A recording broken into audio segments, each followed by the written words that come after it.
There's so many things I love about my life, and music is one of those. It's what I do as a job. I don't wake up every day and think, man, I got a musical career and I'm gonna go make a record today. But I just as much enjoy just loving on people. I love when I get into a youth group, and I love finding the underdog. I love finding the kid in the corner that you know is the outcast, and I love going up to that kid and put my arm around that kid. I could do stuff like that for the rest of my life and not sing another song. Grew up playing drums, wrote my first song when I was 5 years old. Was able to hear a pop song and be able to play it. And was in the choir in a little Baptist church, and my heart was really after the Lord. All I wanted to do was just pick up a guitar and sing praise songs. God had a call in my life, and music was supposed to be a part of that. For some reason it was contagious to me. It made me light up. It was a beautiful time in my life. It sort of anchored me.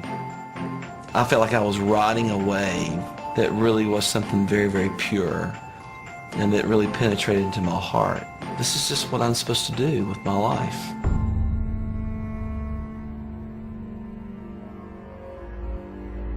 Well, when I got to 17, all my older friends went off to college, and I moved to Nashville, Tennessee to be a songwriter. I was playing in after-hours bars from 1:30 to 5:30, just in a bunch of trouble. And I began to be enticed that maybe you could play with the fire, you won't get burned. Little did I know that I would be in the biggest pit of my life and feeling like there was no way of escape. Smoking that first joint and feeling so guilty about it. From there it went to, it was cocaine, it was LSD. And I'm just in the thick of it, man. I'm just doing this stuff, and I got sucked into this thing. For some reason I justified it.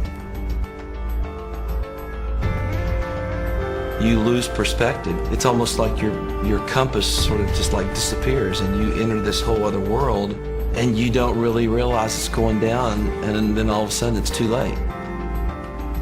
I'd flash back to those times when I was 15 going, just really hearing the voice of God going, I've got a call on your life. I knew where I belonged. I just couldn't get out of the mess that I was in. And I was very depressed. That went on for 3 years until I had a near-death experience and snorting something that you thought was cocaine, and it was something else, and thought I was going to die. Literally thought I'm dying. And that's when I began to pray that God would do whatever he had to do to get my attention. I need to be rescued.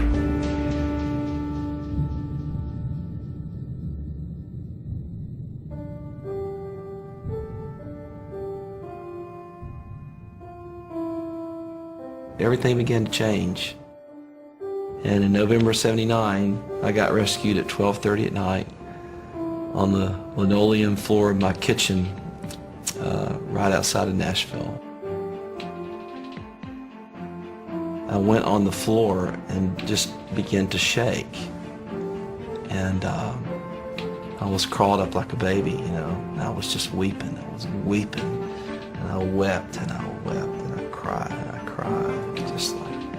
And I just began to cry out for God. The God of the universe came and wept with me on that floor, and I haven't been the same since. It all changed. I made up my mind that I would hold myself accountable. I would surround myself with great people. One thing led to another. 8 months later, I got my first songwriting contract. I was getting paid $200 a week to write songs. I thought I'd died and gone to heaven. And then all of a sudden, I found myself getting a record deal. And I'm in the studio 14 hours a day, and I'm writing songs. And, all of a sudden, I'm opening up for Amy Grant, and I'm doing my own tours. And then all of a sudden, you find yourself filling arenas. never could have orchestrated any of this. And so, been pretty remarkable. God's faithful. I know now what the real deal is, and I know now that selling millions of records doesn't bring you peace, and I know where my hope lies. It's not being a rock star. All that stuff dissipates, but it never lasts. It doesn't last. The greatest peace that I have is I know who I am. I'm a son of the High King of the universe. My identity crisis is solved. I am Michael W. Smith, and I am second.